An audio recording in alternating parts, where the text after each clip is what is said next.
सुनो सुनो सुनो, आपके शहर में आ गया है एनडीटीवी इलेक्शन कार्निवल। एनडीटीवी पूछेगा सवाल, देखिए क्या होगा। राहुल गांधी आपके शहर में आ गया है एनडीटीवी इलेक्शन कार्निवल।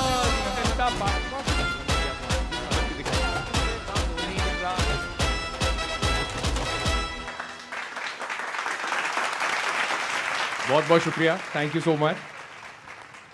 नमस्कार, एक बार फिर बहुत बहुत स्वागत है आपका। एनडीटीवी कार्निवाल का जो कारवां है अब वो रोहतक से होते हुए हिसार पहुंच गया है। जैसे जैसे हरियाणा में आप अलग अलग ज़िलों में जाएंगे, अलग अलग कॉन्स्टिट्यूएंसीज में जाएंगे, हरियाणा का मिजाज भी थोड़ा बदलता दिखाई पड़ता है। जैसे हमने शुरुआत की थी, जब हम नारनौल पहुंचे तो वहाँ पे अहिरवाल इलाका, वहाँ पे एक अलग वर्चस्व, अलग मुद्दे, अलग कास्ट कॉम्बिनेशन। फिर रोहतक में हुड्डा जी का गढ़ माना जाता है, वहाँ पर अलग बात। और अब हिसार पहुँचे, हिसार का भी जो मिजाज है, जो मूड है, जो यहाँ की कॉम्बिनेशन है, वो सब बिल्कुल अलग है।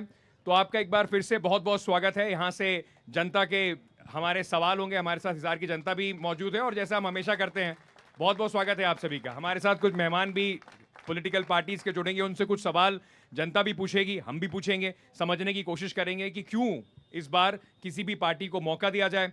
लेकिन जैसा कि हम अब करते आए हैं, जनता के सवालों से पहले आज हमने क्या क्या हिसार में देखा, ज़रा ये आपको दिखा देते हैं। जनता की हिसार का सुबह से लेकर शाम तक का ज़रा मूड देखिए, मिजाज देखिए और उनके मुद्दे क्या हैं ये भी देखिए।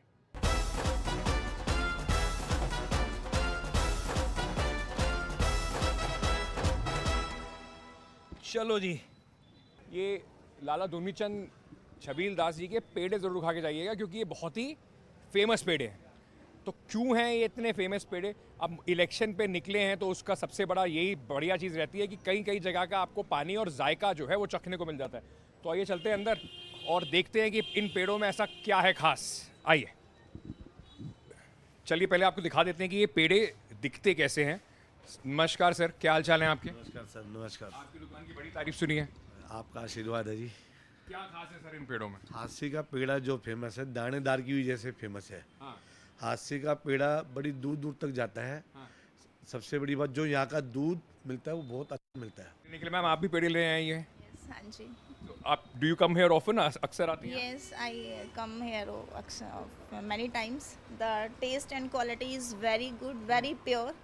ये बनते कैसे हैं पेड़े? मैं आपको ज़रा ये भी दिखा देता हूँ। ये सर, ये देख ले थोड़ा सा कैसे बन रहे हैं पेड़े। ये पीछे हमारे पेड़े बन रहे हैं। तो ये क्या इस समय ये खोआ है, क्या चीज़ है ये? ये दूध में निकाल के खोया बनता है। सुबह और शाम को दूध आता है। सुबह हमारे जो भैंसों का दूध है वो सुबह 11 बजे तक का दूध आता है। उसके बाद ये ठंडा करने के बाद ऐसे गोली होती है इनकी। उसके बाद ये दबा के फिर डब्बे में लगते हैं। और भी यहाँ पर बहुत सारे लोग हैं। देखिए आप ये जो पेड़े लेने के लिए आए हुए हैं, आप भी सर लोकल हैं यहाँ से ही, हाँसी से ही है? यहाँ से मैं भिवानी से हूँ सर। आप भिवानी से हो? तो क्या चल रहा है सर चुनाव का माहौल? किसका मुंह मीठा होता दिख रहा है आपको? कांग्रेस का चल रहा है जी। कांग्रेस का चल रहा है। आप भी सर पेड़े लेने आए हुए हैं? आप यहीं से हैं? आप कहाँ से हैं सर? जीन से। जीन से हैं। आपके जगह पर क्या माहौल चल रहा है सर चुनाव का? कांग्रेस ही चल रही है जी। कांग्रेस से चल रही है। कहाँ से हो? नारनौल से। नारनौल से हो? नारनौल में तो कड़ी टक्कर। नारनौंद। हाँ, नारनौल से हम आए। नारनौंद में क्या हाल है जी चुनाव के? भाई जस्सी का जी। कौन सी पार्टी के हैं? कांग्रेस। कांग्रेस के। चलिए, राजनीति की बहुत सारी बात हो गई। अब मैं एक काम करता हूँ, मैं भी एक पेड़ा ज़रा चख के देखता हूँ कि कैसा यहाँ पर स्वाद है उसका। सर एक हमें भी चखा दीजिए। सर, ये जो पेड़ का कारोबार है, हमारी 5वीं पीढ़ी काम कर रही है। 5वीं पीढ़ी? 5वीं पीढ़ी। सबसे बड़े हमारे लाला दुनीचंद छबीलदास जी थे, जो अंदाजा 100 साल पुरानी दुकान थी। अच्छा। उसके बाद हमारे छबीलदास जी थे, जो दादाजी थे। उसके बाद हमारे ईश्वर जी और बलवंत जी मित्तल, जो चाचा जी थे, जो हमारी शहर के अंदर दुकान है, जो हमारी 100 साल पुरानी दुकान है। उसके बाद हमने यहाँ बस स्टैंड पे आज 20 से 22 साल हो गए। अच्छा। उसके बाद हमने बाईपास पे शॉप की थी। वहाँ हमारे पास जेपी नड्डा कभी गुजरते हुए हमारे पास आधा घंटे के लिए रुके थे, पेड़े का स्वाद लेके थे। दीपेंद्र हुड्डा जी, वीके सिंह जी, काफ़ी अच्छे अच्छे मिनिस्टर रुके। आपके यहाँ तो हर पार्टी के लोग आते हैं? हाँ जी, हाँ जी, हाँ जी। आपका मन किस पार्टी की तरफ जा रहा है? हम तो ये सबका बन जाता है जी। देखो जी, हम तो कोई बन जाओ, कोई दिक्कत नहीं। हम मोदी जी है। हम तो वैसे मोदी जी के भगत हैं। आप मोदी जी के बगैर? हाँ जी, मोदी जी से जो भगत है मोदी है। अच्छा। हाँ जी। चलो सर, इसी बात पे आप पेड़ा जरा चख लेते हैं। थोड़ा सा दीजिएगा, ज़्यादा नहीं खा पाएंगे। खाइए जी, कोई दिक्कत नहीं। ये हासी का है मशहूर पेड़ा, और अब इसको ट्राई मैं कर लेता हूँ। बढ़िया है।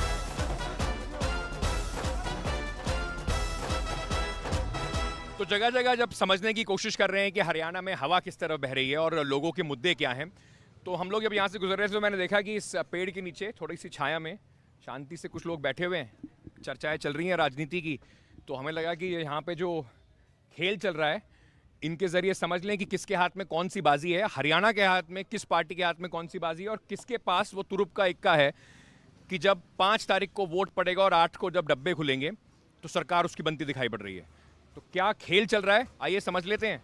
और ज़रा गांव में ये सब चीज़ें होती हैं तो उनसे ज़रा समझ भी लेते हैं कि किसका पास क्या बाजी। क्या खेल रहे हो जी आप? राम राम जी। सबको राम राम है जी। क्या खेल रहे हो? ये रंग बोल होता है जी। तो क्या माहौल चल रहा है गांव में चुनाव का? रोको ना, अपना बाजी ना खराब करो। जीत गए? जनता वोट देगी वो जीतेगा। हाँ जी, ढोल खुलेगी तो डोल खुले जब पोल खुलेंगे। अच्छा। ये अब इस बार मेरा भी इस बार ये बट रहा है, मैं भी देखता हूँ इस बार। क्या बताया था आपने, क्या है इसका नाम? Coat piece. कोट पीस में भाई लाओ, देख लिए मेरे पत्ते आपने। चीटिंग हो गई है तो मेरे साथ सारे पत्ते आपको चल के पता मेरे कौन कौन से हैं। तो 10 साल से यहाँ पर सरकार, 10 साल सरकार बीजेपी की है, तो क्या उम्मीद है नई सरकार से? इस बार कुछ बदलाव की लग रही है या जो सरकार अभी तक है वही चलती रहेगी? क्या समझ आ रहा है आप लोग? वही चलती रहेगी जी। आजकल के साइलेंट वोट बहुत है, मेरा कौन कौन किसने की देगा। साइलेंट साइलेंट वोट बहुत है। हाँ, डोल खुलेंगे तो पोल खुलेगी। आपकी मूछ बड़ी कमाल की है जी। बहुत बढ़िया। क्या नाम है आपका? संतलाल। है जी, संतलाल। संतलाल जी। तो ये मूछ कब से रखी हुई है आपने? मैं तो जब सौदे संभाली है 30 साल से रखी, 20 साल से। 20 साल से? हाँ। क्या करते हो आप ऐसी मूछ मेंटेन करने के लिए, ऐसी ताव में जो है? करते क्या, अपने सेवा करते नहीं, मुझसे बनाते हैं। सो ये मुझों की इज्जत है। शौक है। हाँ। तो मतलब अगर मेरी मूछ तो है नहीं जी, तो क्या करना पड़ेगा अगर मुझे ऐसी मूछ रखनी हो तो? आप रखो, फिर बताइए आप क्या करना पड़ेगा। नाई के पास जाना पड़ेगा। हाँ, हम रोड रहे। तेल वेल भी लगाना पड़ता है? हाँ, सारा काम करता है। तेल भी संभाल भी करनी पड़ती है। तो क्या माहौल चल रहा है गाँव में? काम अच्छा बहुत चल रहा है, बढ़िया। किसका चल रहा है? देखो पार्टी तो 2 है, कांग्रेस और बीजेपी की है, राष्ट्रीय पार्टी है, इन्हीं के ज़्यादा चल रहा है। और लोग भी बहुत खड़े हैं। खड़े तो हो, हाँ। लड़ाई इनके बीच में, टक्कर बीच में टक्कर है कांग्रेस और इसकी बीजेपी की। साइलेंट वोटर है, जो घरों में वोट है, जो वो वोट डालने जाएंगे तो वो मोदी जी के नाम पे, नायब जी ने जो 56 दिनों में जो काम किया है, जो कांग्रेस सरकार में शायद 10 सालों में नहीं कर पाई, तो इसलिए वो साइलेंट वोटर मतलब कांग्रेस के खिलाफ कर बीजेपी को जिता के निकाला। आप बीजेपी से जुड़े हुए हो? मैं बीजेपी से जुड़ा हूं। ताऊ जी ये बताओ, क्या उम्र है आपकी? 65 साल। 65 साल। आपने तो बतेरे चुनाव देख लिए? गणे? गणा तो कौन सा चुनाव सबसे ज़्यादा याद है आपको, जिसमें खूब जोर लगा पार्टियों का? खूब जोर बिंग हुई है। अभी भी लग रहा है? किसका जोर ज़्यादा लग रहा है? कांग्रेस को लगी। आप लोगों ने, क्या पहले ऐसा भी था कि कुछ लोग आप में से ऐसे हों जिन्होंने बीजेपी को वोट दिया और अब अपना वोट पलटा? 2 प्लान खूब दिए थे हमने। 2 प्लान बीजेपी को दिए। 2 प्लान। हाँ। और 19 में। हाँ। बीजेपी तो बहुत ज्यादा वोटों से जिताया हमने। बीजेपी को वोट दिया? बीजेपी। आप सबने दिया, टोटल दिया। और इस बार वोट पलट रहा है? हाँ। एप का नेता ही बाजी मारो। नेता ही भागो, उससे कोई फर्क नहीं पड़ता हमें। वैसे सारे नेता एक ही थैली के चट्टे बट्टे हैं, कोई फर्क नहीं पड़ता चाहे बीजेपी हो कांग्रेस हो। हमें किसी से कोई मतलब भाजा था भाई। यहाँ तो वोट कौन मिले तेरे को अब? इस बात तो हारता दिखा जब भाग्या जी, यहाँ से हारता दिखा जब भाग्या। 2-4 आदमियों के गांव की कमांड 2 आदमियों 3 आदमियों के बीच में दे दी, तो उनको ले जो वो कब काम हो रहा है और किसी का काम नहीं हो रहा है।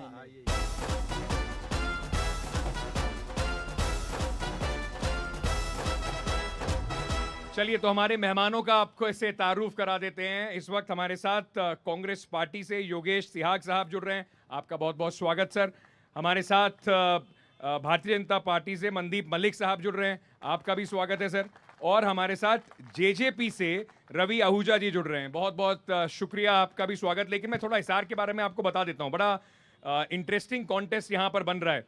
बाकी जगह पर, कई जगह पर दिखाई पड़ रहा है सीधी टक्कर बीजेपी और कांग्रेस के बीच में है। यहाँ पर सावित्री जिंदल जी ने, जो एक ज़माने में एशिया की सबसे अमीर महिला होती थी और कांग्रेस में बड़े सालों तक उनका परिवार रहा। उनके पुत्र नवीन जिंदल कांग्रेस के सांसद भी रहे।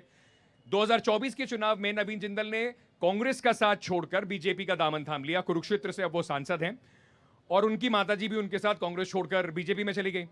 लेकिन चुनाव में टिकट चाह रही थी, टिकट उनको नहीं मिला, तो अब वो इंडिपेंडेंट यहां से लड़ रही हैं। तो जो इंडिपेंडेंट कैंडिडेट सावित्री जिंदल हैं और साथ में और भी यहां पर कुछ इस तरीके के त्रिकोण बन रहे हैं कि जो मामला हर जगह पर या कई जगह पर जो सीधा बीजेपी कांग्रेस की फाइट दिखाई पड़ रहा है, यहां पर त्रिकोणीय चौकोनीय मुकाबला भी देखने को मिल रहा है। तो क्या किस तरीके से ये पूरी बिसात बिछी हुई है, सबसे पहले हमारे जो यहां पर मेहमान हैं उनसे शुरुआत करते हैं। और बीजेपी में नवीन जिंदल और सावित्री जिंदल जी को लेने के बाद काफी यहां पर उनका प्रभाव है, उनके पुत्र सांसद हैं, तो सर टिकट नहीं मिला, उन्होंने पार्टी छोड़ दी, पार्टी को कितना नुकसान होगा इससे?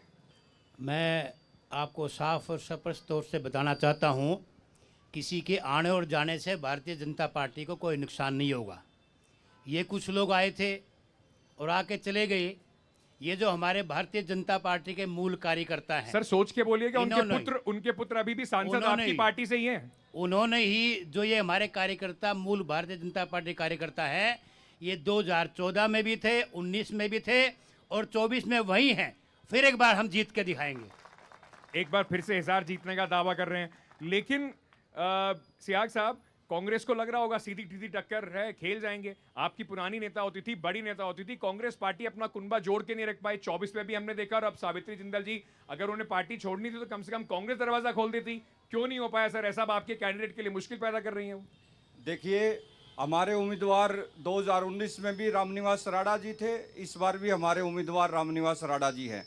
और मैं आपको बताना चाहूँगा, जो भारतीय जनता पार्टी है, बिल्कुल आपने सही सवाल पूछा, उनके दरवाजे हर समय सभी के लिए ओपन रहते हैं। वो आप देखिए, इस बार भी उन्होंने अपने लोगों की तो टिकटें काट दी, और जो हमारी पार्टी से, जैसे देवेंद्र बबली जी थे टोहाना से, कांग्रेस ने उनको बिल्कुल मना कर दिया था कि आप हमारी पार्टी के सदस्य नहीं हो, हम आपको टिकट नहीं दे सकते, और भारतीय जनता पार्टी ने उनको भी चुनाव लड़वाया। तो भारतीय जनता पार्टी के दरवाजे खुले रहते हैं, कांग्रेस बंद कमरों में लड़ाई करती है? क्योंकि रोज बात होती है हुड्डा जी और शैलजा जी की लड़ाई चल रही है, सुरजेवाला साहब कहीं और नाराज बैठे हुए हैं। देखिए, शायद आज आपने पूरे, जो मैं समझता हूं कि जो भारतीय जनता पार्टी इंतजार कर रही थी बड़ा, वो बार बार हमारे बड़े नेताओं को ऑफर दे रही थी। जिनके खुद के घर शीशे के होते हैं, वो दूसरे के घरों में पत्थर नहीं फेंकना चाहिए। बीजेपी में ऐसी क्या डेस्परेशन सर? 9.5 साल खट्टर साहब के नाम पे, फिर 6 महीने सैनी साहब के नाम पे, और अब खट्टर साहब कह रहे हैं कि शैलजा जी का स्वागत है। मतलब आपके पास नेता नहीं बचे, कांग्रेस से सारे इंपोर्ट कर लोगे आप हिसार विधानसभा और हिसार जिले की डिबेट करने आए हैं। मैं चुनाव की डिबेट करने आया, उसमें हिसार की बात भी होगी, उसमें पूरे देश की बात भी होगी। आपको बताना चाहूंगा कितनी शर्म की बात है इस देश के लिए और खास तौर से दलित वर्ग के लिए, कि कांग्रेस उनकी दलित नेता सिरसा की सांसद, हमारी जो बड़ी बहन मानते हैं हम उसको, समाज से कोई भी हो, किस तरह का व्यवहार कर रही है, किस प्रकार को जाति सूचक नाम लेकर के कांग्रेस के लोग बोल रहे हैं। शैलजा जी का मैसेज आया खट्टर जी के लिए। आज राष्ट्रीय अध्यक्ष की रैली कैंसिल हो गई है, शैलजा की वजह से हुई है। सुन तो लीजिए, वो तो 26 तारीख से मैदान में उतर रही है। वो कह रही है शैलजा जी का मैसेज आया खट्टर जी के लिए और बीजेपी के लिए। बीजेपी कांग्रेस में थी, कांग्रेस में हूं, कांग्रेस में रहूंगी। बीजेपी सपने देखती तो देखती रहे। बीजेपी को सपने देखने की जरूरत नहीं है। बीजेपी अपना आप में एक ऐसी पार्टी है जो हिंदुस्तान की नहीं, सब संसार की सबसे बड़ी पार्टी है। और हम ये दावे से कह सकते हैं कि तीसरी बार हरियाणा में नायब सैनी के नेतृत्व में भारतीय जनता पार्टी की सरकार बनेगी। चलिए, ये दावा 8 तारीख को देखेंगे कितना सही उतरता है या नहीं उतरता। लेकिन जेजेपी कहां खड़ी है? हर बार मैं जाता हूं तो यही सवाल पूछना पड़ता है, जेजेपी खड़ी कहां है? यहां पर भी जब हम बात कर रहे हैं तीसरे त्रिकोण की, तो सावित्री जिंदल जी दिखाई पड़ती हैं, आपके कैंडिडेट का नाम लेने वाले नहीं मिलते। जेजेपी पूरे मुकाबले में है, पूरी मजबूती से हम चुनाव के अंदर जुटे हुए हैं, और निश्चित रूप से हम आने वाली 5 तारीख को भारी मतों से जनता का आशीर्वाद, सहयोग और प्यार लेकर के जीत करके इस मैदान से बाहर आएंगे। दुष्यंत चौटाला जी अपनी सीट जीतेंगे नहीं जीतेंगे? बिल्कुल जीतेंगे, निकाल लेंगे, बिल्कुल निकालेंगे। उस पर ही लोगों को संशय है। आप कह रहे हो कि हम पूरे हरियाणा में सरकार बना देंगे। सवाल है भाई साहब का, चलिए सवाल लेने शुरू करते हैं कुछ। हाँ जी, बताइए क्या नाम है आपका? मेरा नाम है जी राजीव खुराना जी। हाँ जी, मैं टोहाना से हूँ जी। मैं यहाँ पे कोई काम आया था जी। हमारी मशीन खराब हो गई थी जी। मेरे भाई का लेबोरेटरी का सवाल बता दो भाई। सवाल ये है जी, अपना जो नेताजी बीजेपी वाले कह रहे हैं ना कि हम सारी सीटें जीतेंगे, इनकी हिसार के अंदर सभी जगह पे हारेंगे, एक सीट आएगी, सिर्फ एक सीट। ये बात आज पर क्यों? आप कांग्रेस से कार्यकर्ता तो हो नहीं, तो फिर क्यों आपको ऐसा लग रहा है कि इनकी सीट नहीं आ रही? प्रॉपर्टी आईडी जी, मैं नगर पालिका में जाता था जी, मेरी प्रॉपर्टी आईडी बनवाने के लिए 4 महीने लगे थे जी। प्रॉपर्टी आईडी की समस्या, किसानों की समस्या, व्यापारियों की समस्या जी, और गरीब आदमी की। कौन सा वर्ग खुश है जी? एक एग्जांपल यही मिल गया, वो बेचारे। आप पहले उनसे उनका ही जवाब दे दो आप। एक वर्ग, वो एक वर्ग आपको गिना रहे हैं कि एक भी वर्ग खुश नहीं है। आप किसान की बात करते हो। आज़ाद हिंदुस्तान के 70 साल के बाद अगर किसी ने किसान के बारे में सोचा तो किसान सम्मान निधि 6000 के रूप में पहली बार नरेंद्र मोदी ने इस देश में देना काम किया। आप एक साल किसान बैठे रहे हो तब भी सोच लेते हैं आप। एक साल पूरी बात सुनो भाई साहब, मैंने आपको कहा था नारे नहीं लगाने। पहली बार हरियाणा प्रदेश ईमानदारी से जब हमारी 2014 में सरकार बनी, 12,000 रुपए पर एकड़ किसान को मुआवजा किसी ने दिया, उसका नाम भारतीय जनता पार्टी था। भारतीय जनता पार्टी के नेता गाँव में जब पहुंच रहे हैं तो किसानों का विरोध करने के तमाम वीडियो सामने आ रहे हैं। एक साल तक किसान बैठे रहे, तब आपको याद नहीं आया? हम आपको स्पष्ट करना चाहते हैं कि भारतीय जनता पार्टी किसान हितैषी है। हाँ। पहली बार किसान के सम्मान के रूप में सम्मान निधि, हाँ। और पहली बार किसान का सम्मान किसी ने किया तो भारतीय जनता पार्टी ने तो किया। फिर बॉर्डर पे क्यों रोक दिया था किसान जब दिल्ली जा रहे थे? तो हजारों करोड़ उन पे लाठियां क्यों बरसाती थी यहाँ पे खट्टर साहब की सरकार कानून ने? व्यवस्था के लिए सब काम सरकारों को करना पड़ता है। आपको लगता है कि जो किसानों के ऊपर बॉर्डर पे लाठियां बरसाई गई, जिसको हाई कोर्ट ने फिर बोला कि आपको बॉर्डर खोलने पड़ेंगे, तो क्या आपको लगता है उसका नुकसान भारतीय जनता पार्टी को होगा? भारतीय जनता पार्टी को कोई नुकसान नहीं है। उनमें से ज्यादातर लोग आप पार्टी के और जो कानून व्यवस्था, मतलब जो बीजेपी की सरकार के खिलाफ खड़ा हो जाए वो किसी ना किसी पार्टी का हो जाता है। हाँ जी, हाँ जी, आ जाइए, इधर आ जाइए। हेलो हेलो, आ जाइए जी। नाम बताइए अपना। ये छोड़ दीजिए, मुझे हाथ मेरे हाथ में रहने दीजिए। आप नाम बताइए और सवाल पूछिए। मेरा नाम मनीष जैन है। मैं कांग्रेस पार्टी से एक सवाल करना चाहता हूँ। भाजपा की सरकार सन 2014 में बनी और 2014 से लेकर 2024 तक, उससे पहले कांग्रेस ने हिसार विकास के अंदर क्या काम करा? एक काम गिना दे। चलिए जी, काम गिना दीजिए। पूछ रहे हैं 10 साल आपकी सरकार रही हुड्डा साहब की, 14 से पहले, उसके बाद अब बीजेपी की सरकार है। हिसार के लिए आपने क्या करा? काम गिना दीजिए।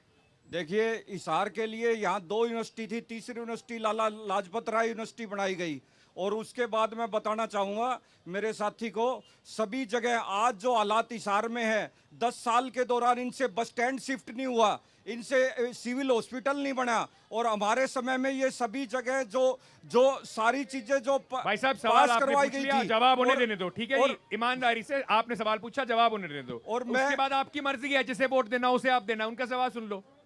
और हाँ मैं देखिए यहाँ बताना चाहूंगा, लेकिन आपको लगता है कि जहां पर भी जाएं बार बार ये बात उठती है, हुड्डा जी के टाइम में सिर्फ रोहतक और उसके आसपास विकास हुआ, बाकी सारे क्षेत्र हुड्डा जी ने छोड़ दिए, उसका नुकसान उठाना पड़ेगा? बिल्कुल भी नहीं। आज जो आपने अभी कहा कि हुड्डा जी का रोहतक है, हुड्डा जी का पूरा हरियाणा है, और आज जो चौधरी भूपेंद्र हुड्डा जी, शैलजा जी की आप याद दिला रहे थे, शैलजा जी आज भी दम भर रही है कि मुख्यमंत्री मैं बनूंगी, तो पक्का है कि हुड्डा जी बनेंगे मुख्यमंत्री?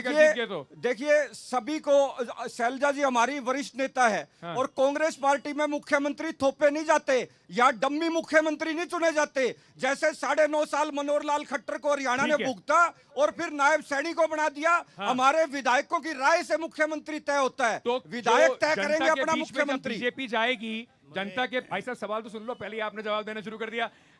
जनता के बीच में जब बीजेपी जाएगी तो खट्टर साहब के काम को लेके जाएगी या सैनी साहब के 6 महीने को लेके जाएगी? भारतीय जनता पार्टी में कमल का फूल निशान है, आदमी नहीं होता। कमल के फूल के निशान को लेकर के हम लोगों तक जाएंगे। हाँ। हमारे नेता आते रहते, बदलते रहते हैं। मनोहर लाल जी भी हमारे वरिष्ठ नेता हैं, और नायब सैनी के बारे में जो ये बात करे थे, बड़ी शर्मिंदगी की बात है। एक फौज में हवलदार का बेटा, 2 एकड़ का छोटे किसान का बेटा, अगर भारतीय जनता पार्टी मुख्यमंत्री बना दिया, याद आया जी, 6 महीने पहले याद आया आपको? इनको 6 महीने पहले ही उनका सम्मान याद आया आपको? 6 महीने के हमारी पार्टी के अंदर ये भारतीय जनता पार्टी है, जो एक घर में जिसकी माँ पड़ोस में अपने बर्तन धोना काम करती थी, उसका पिताजी स्टेशन पर चाय बेचना काम करता था। इस देश का प्रधानमंत्री अगर किसी ने बनाया, आज संसार का सबसे बड़ा नेता है। कांग्रेस में थी सावित्री जिंदल जी, 10 साल कैबिनेट मंत्री, अभी वो ठीक है निर्दलीय खड़ी हैं। योगेश जी उस समय कांग्रेस थी, वो कांग्रेस में थे। जैसे भाई साहब ने कहा, 2 काम हिसार के गिनवा दीजिए, हम सब वोट उन्हीं को डालेंगे। कोई और सवाल, क्योंकि 3 उन्होंने गिनवाया। अभी गिनवाता हूँ। हाँ जी बताइए। मेरा नाम दलवीर सिंह बैंदा है। योगेश भाई से मैं जानना चाहता हूँ, ये बार बार किसान को पीटा, मजदूर को पीटा, ये कर दिया वो कर दिया। साथी से ये पूछिए क्या किसान की एमएसपी कितनी फसल की थी 2004 और 14 के बीच में, और 14 से लेकर 24 में भारतीय जनता पार्टी ने 24 फसलों की एमएसपी देने का काम किया। इन लोगों ने 4 का किया, लेकिन काम भी नहीं किया, घोषित कर दिया। आज फसल की भरपाई भारतीय जनता पार्टी कर रही है, इन्हें नहीं किया। 12,000 पहली बार भारतीय जनता पार्टी ने मुआवजा देने का। आपको लगता है जो कानून बनाया था जिसको वापस लेना पड़ गया 1 साल बाद, उसमें थोड़ा किसानों की राय भी ले लेनी चाहिए? सर ये कानून बना हुआ था ऑलरेडी, लेकिन कायर और कमजोर सरकार थी जो कांग्रेस की, जिन्हें लागू नहीं कर पाई। और जिन्होंने वापस ले लिया वो कायर कमजोर नहीं, मतलब जो लागू करके वापस ले लें वो कमजोर नहीं। मैं ये बताना चाहूंगा वो कमजोर नहीं, उनने सोचा भी ये चालू हो जाएगा, लेकिन नहीं हुआ। किसान की भावना को देखते हुए प्रधानमंत्री सर 1 साल तक लोग बैठे रहे, पहले किसान की भावना भी सोच सकते हैं। हाँ जी बताओ। सर हम रेडी वाले यहाँ पर 2014 में स्ट्रीट वेंड एक्ट लागू किया गया था ताकि हमें स्थायी जगह दी जाए काम करने के लिए। क्या बीजेपी सरकार ने 10 साल में कुछ भी किया है क्या? सिर्फ और सिर्फ आश्वासन यहाँ पे चाय पानी की, गुप्ता जी की। बोले जब भी जीतेंगे सबसे पहले आपकी रेडी पक्की करेंगे। रेडी पक्की नहीं की सर, यहाँ से हटवा दी। आज हम यहाँ पर काम करने के लिए ये जो मैं आपको थोड़ा बता देता हूँ, मोमिन दिखाएंगे हमारे पीछे, हम जहाँ खड़े हुए हैं उसके आसपास आप देखेंगे यहाँ पर शाम को लोग खाने पीने की चीजें हैं, बहुत सारे लोग आते हैं, रेडी पटरी वाले काफी सारे लोग हैं। तो आप सर ये इस शहर की शान है, लेकिन ये उजाड़ने का काम किया 10 साल में कोई काम। और हमारे जो विधायक हैं वो इतनी बेशर्मी से कहते हैं कि शहर में खड्डे दिखा दो। खड्डे के मैं इतने खड्डे दिखा दूंगा। चलिए, जनता के सवाल ही ज्यादा जरूरी हैं, तो दोनों से आपसे ले लेता हूं। सबसे पहले उन्होंने आपसे पूछा किसानों के नाम पर भ्रम फैलाती है कांग्रेस, और बाकी फिर रेडी पटरी वालों का जवाब दीजिएगा। उन्होंने तीखे 3 सवाल पूछे हैं, आपसे पूछे हैं, बीजेपी से पूछे। चलिए जी बताइए। देखिए सर, जहां तक सवाल किसानों की बात है, हमारे 750 किसानों की शहादत पर प्रधानमंत्री मोदी जी और उस समय के पूर्व के मुख्यमंत्री खट्टर साहब, कभी उनको आतंकवादी बोला गया, कभी अलगाववादी बोला गया, और आप देखिए किस तरह से उनके रास्तों पे, बॉर्डर पे रोक दिए। जब 1.5 साल तक आपका जो मैनिफेस्टो जो गारंटी आई है उसमें आपने कहा है कि हम हरियाणा में अगर हमारी सरकार बनती है तो हम उसको लीगल गारंटी देंगे एमएसपी को। आपने बिल्कुल निश्चित रूप किसानों से की मांग है। आपकी 3 राज्यों में और सरकार है, तीनों में मिलकर लीगल गारंटी बिल्कुल मिली है जी। और कौन से राज्यों में मिली है? तेलंगाना में किसानों को जो एमएसपी की लीगल गारंटी आपने नहीं दी है। एमएसपी पे आप दे रहे हो, लीगल गारंटी आपने नहीं दी है। और मैं हिमाचल में आपको एक बात और बता रहा हूँ, आप देखिए कर्नाटका में जो मेरे भाई कह रहे थे कि एमएसपी पे फसल खरीदी जा रही है। भाई साहब रैली के लिए छोड़ दो, ये रैली के लिए छोड़ दो, सवाल मैं पूछ रहा हूँ ना। मैं इन्हें बता दूं कि एमएसपी पे हुड्डा साहब के समय में चाहे जीरी हो चाहे गेहूं हो, हर फसल एमएसपी से ज्यादा खरीदी गई। जिस तरह से भाजपा के, मेरा सवाल रह गया, जिस तरह से भाजपा के समय पोर्टलों के माध्यम से किसान को परेशान किया गया है, वो किसान जवाब देंगे। सवाल उस बच्चे ने आपसे पूछा और उसका सीधा जवाब दे दीजिएगा। उन्होंने पूछा कि रेडी पटरी आपने फोटो खींची है, रेडी हैं लोग, रेडियो पे बड़े मजे कर रहे हैं। हाँ। कहाँ से रेडी हटी हुई है? वो रेडी पटरी वाला गलत झूठ बोल रहा है। वो रोज वहां आता है। कहाँ गया वो लड़का? रेडी है, इधर आ जा, आपके सामने रेडी है। इधर आ जा भाई, इधर आ जा भाई। हाँ भाई, क्या वो कह रहे हैं कि यहाँ तो सब ठीक ठाक चल रहा है? पिछले इलेक्शन में कमल गुप्ता जी की चाय पानी का प्रोग्राम किया। उन्होंने कहा जब अगर आप लोग मुझे जिताओगे तो आपकी रेडी पक्की। 10 साल हो गए जी हमें बेकार होते हुए।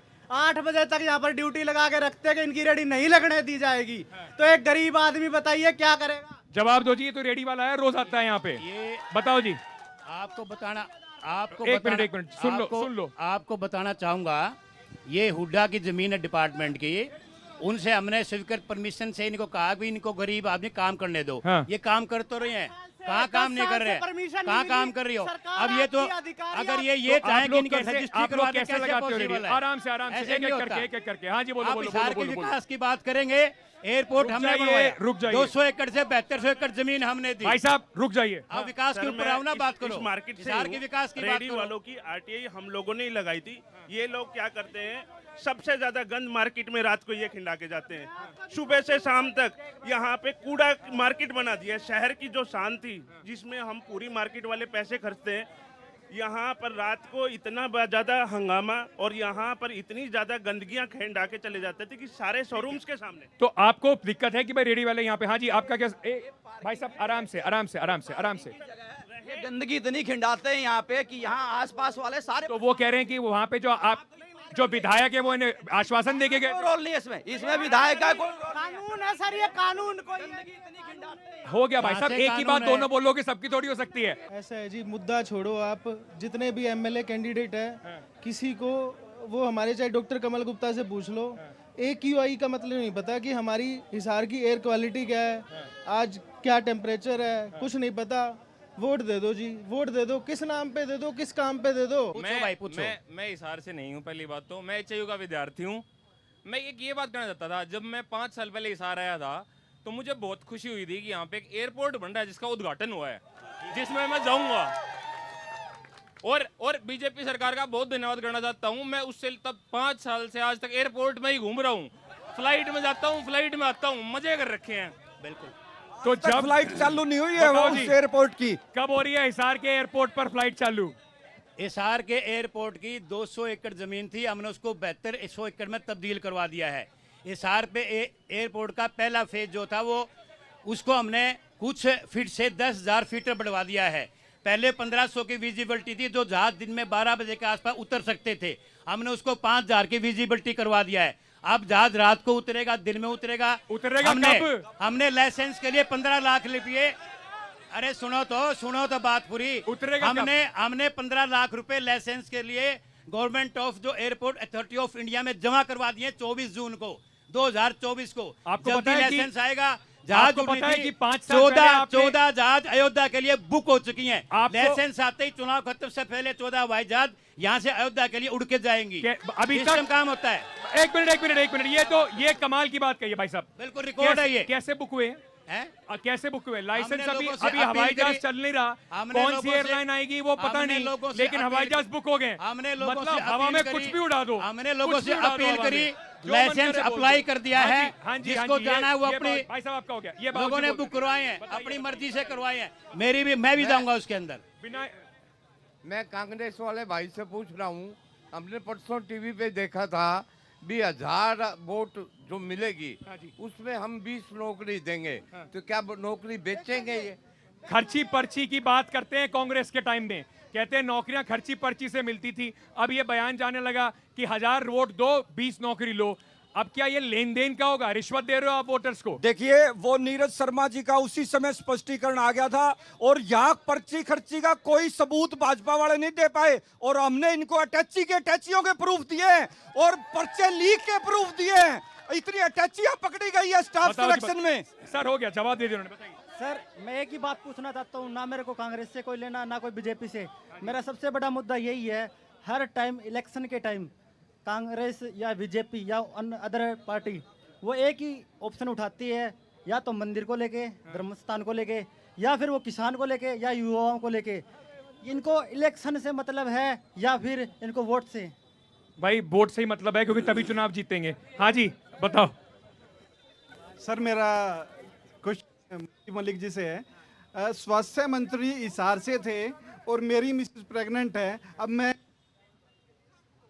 था तो वहाँ पे इतनी बुरी कंडीशन थी, एक बेड पे 2 लेडीज थी सर। उन्होंने ध्यान स्वास्थ्य मंत्री रहते हुए सरकारी हॉस्पिटल पे ध्यान नहीं दे सकते, उनका वो सिर्फ वो प्राइवेट हॉस्पिटल पे दे रहे थे। उनकी एक कहावत जो है ना, बोले आंधा बट्टे रेवड़ी अपने अपना न दे, वो सिर्फ और सिर्फ प्राइवेट हॉस्पिटल की तरफ ध्यान दे।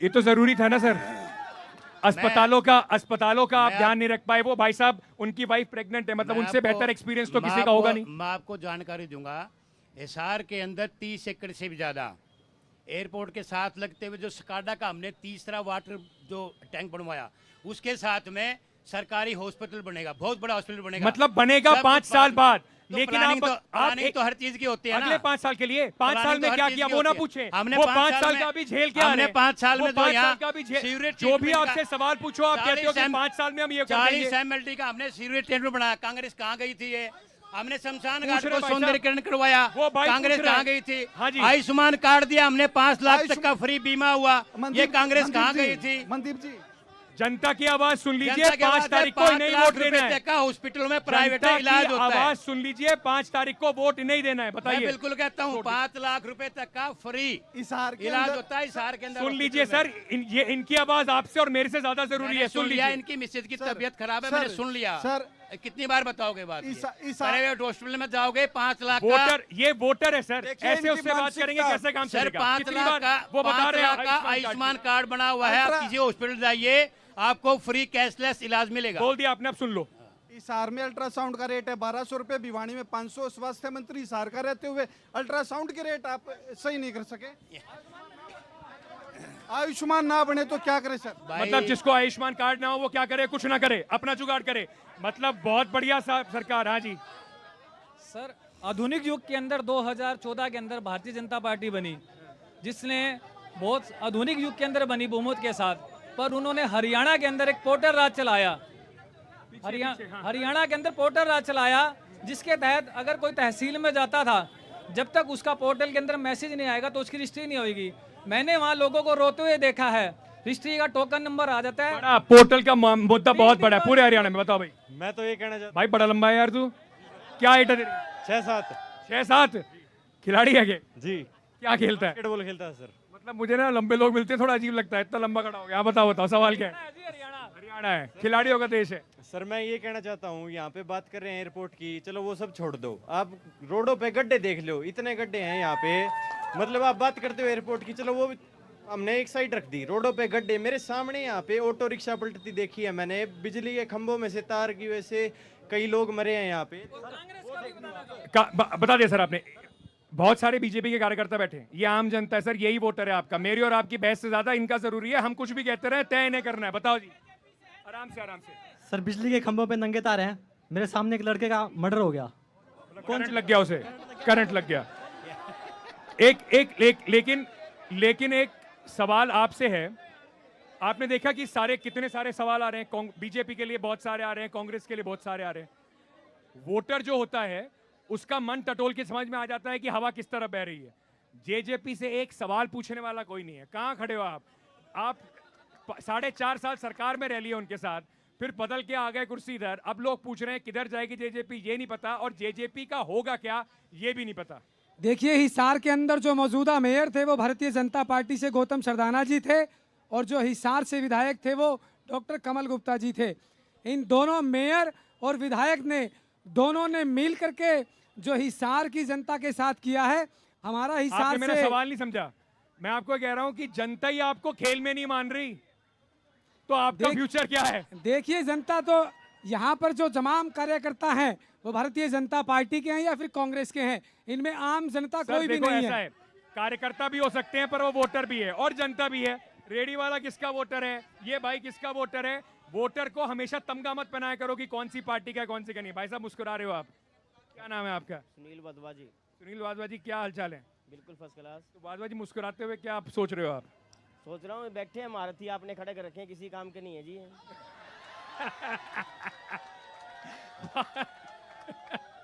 तो वाधवा जी ने जो बात कही है उसकी कि मारुति जो है अब वो राजनेताओं पर हम तो कटाक्ष नहीं करना चाहते, लेकिन जनता की उन पे क्या इमेज बनती जा रही है ये नेताओं को अपने लिए खुद सोचना होगा। एक छोटा सा ब्रेक ले लेते हैं, ब्रेक के बाद वापस आ रहे हैं। सिलसिला जो है सवालों का और जवाबों का चलता रहेगा, बने रहिए हमारे साथ।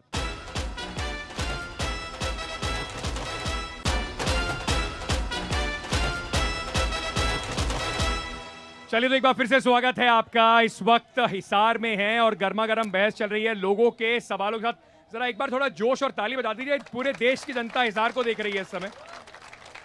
महिलाओं की बात करते हैं, महिलाएं यहाँ पर खड़ी हुई हैं। आप भाई साहब इधर आ जाओ, इधर आ जाओ, इधर आ जाओ, इधर आ जाओ। हाँ जी, नहीं सर हो गया आपका क्वेश्चन, बताइए मैडम। भैया मैं ये कहना चाहती हूँ कि मैं जवाहर नगर में रहती हूँ और मैंने बहुत सी लड़कियों को मोदी जी की सरकार में बिना किसी लेन देन के नौकरियां लगते हुए देखा है लाइव। बहुत बढ़िया, बहुत बढ़िया। तो बिना लेन देन की नौकरियों की बात हो रही है। जब कांग्रेस की बात करते हैं तो बार बार, जैसे मैंने आपको बताया, खर्ची पर्ची की बात आ जाती है। देखिए, हरियाणा में इन्होंने गुजरातियों को 78 गुजरात से इन्होंने एसडीओ लगाए, हरियाणा से बाहर के इन्होंने भर्ती किए। और मैं आपको बताना चाहूंगा भाई साहब, मैं आपको बताना चाहूंगा जब वो बोलेंगे और सब लोग शोर मचाएंगे। सबसे ज्यादा पर्चे लीक भाजपा सरकार में हुए।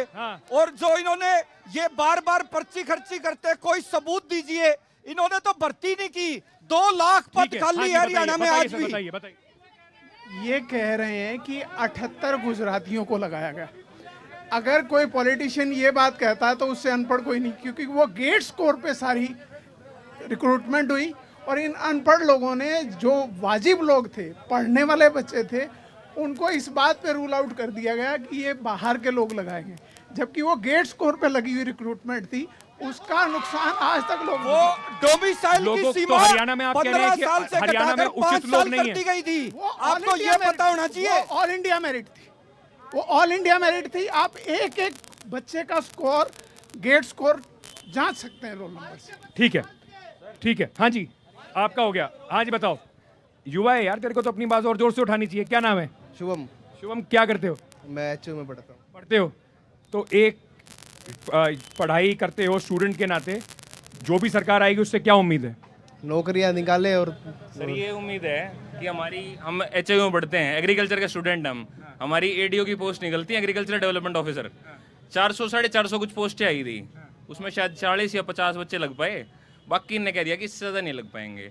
जो बच्चे लगे उनमें से एक दोनों उसका IAS भी क्लियर कर लिया।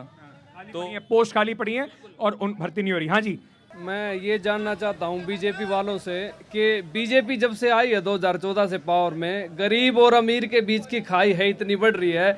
जो अमीर है अमीर होता जा रहा है, गरीब गरीब होता जा रहा है। इनइक्वालिटी की बात हो रही है। काफी सारे ऐसे इंडेक्सेस आए भारत सरकार के भी और पूरे देश के भी, जिसमें बताया जा रहा है कि कैसे जो अमीर है वो ज्यादा अमीर होता जा रहा है और गरीब बहुत गरीब होता जा रहा है। आपको लगता है कि जिस देश में सरकार सीना ठोक के कहती है कि हम 85 करोड़ लोगों को राशन देते हैं, ये कोई उपलब्धि के तौर पर लिया जा सकता है?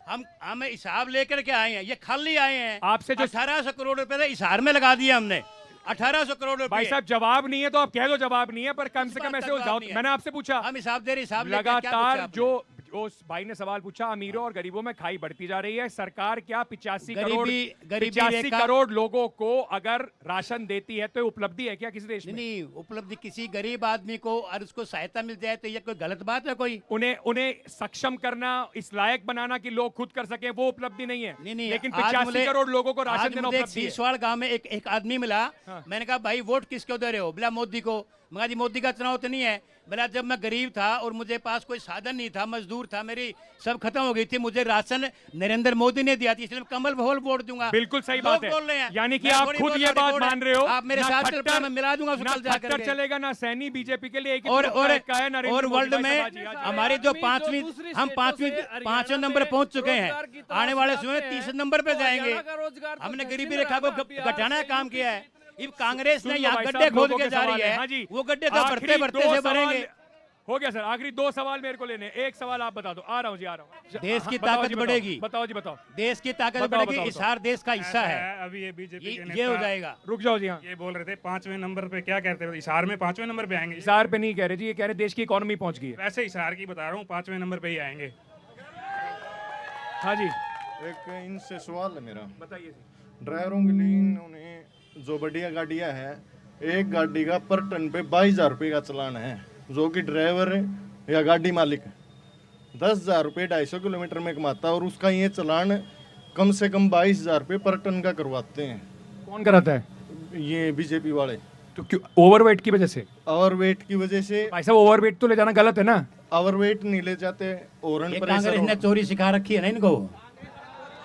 भाई साहब, मैंने आपको पहले भी कहा था, समस्या हो किसी की सुन लीजिए। इस तरीके से उसका माहौल उड़ाएंगे ठीक नहीं है। वोटर है आपका, आपके लिए दिक्कत होगी, मेरे लिए उसकी कोई परेशानी नहीं। लेकिन अंत में अगर आप ये बात देखेंगे कि यहाँ पर बीजेपी और कांग्रेस की तो जो बात चल रही है वो अपनी अपनी बात रख रहे हैं, लेकिन जैसा मैंने कहा, सावित्री जिंदल एक बड़ी कड़ी उम्मीदवार हैं, सशक्त उम्मीदवार हैं। तो क्या जनता जो है वो रिवायती पार्टियों के लिए जाना चाह रही है, या फिर इस बार हिसार में इंडिपेंडेंस की किस्मत खुलने वाली है?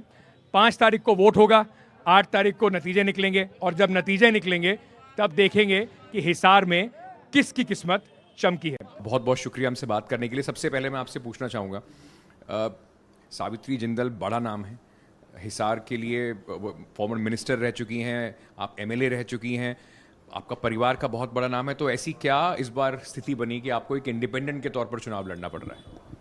देखिए, मैंने 10 साल मैं पॉलिटिक्स के अंदर रही।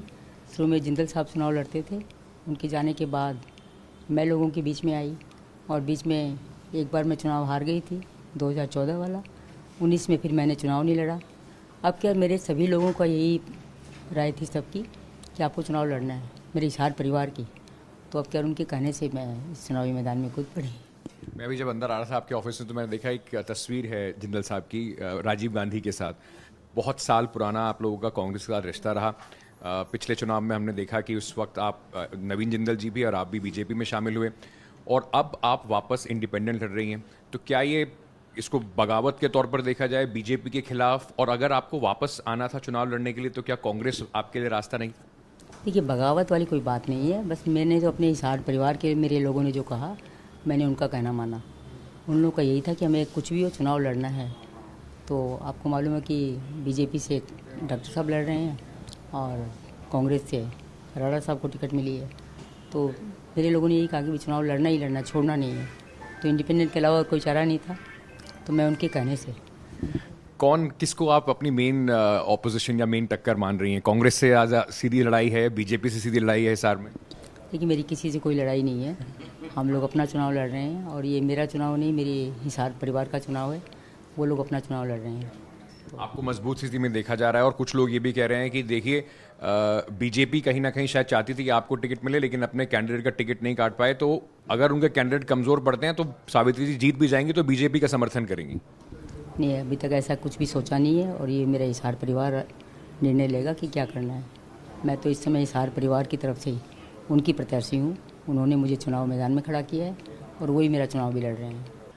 बहुत बहुत शुक्रिया हमसे बात करने के लिए। Thank you so much Savitri Jindal ji, इस बताते हुए कि उनका एक तो हिसार के लिए विजन क्या है और अभी उन्होंने कम से कम तय नहीं करा है कि अगर वो यहाँ से जीतती हैं तो अगर आवश्यकता पड़ती है तो समर्थन कांग्रेस को या बीजेपी को।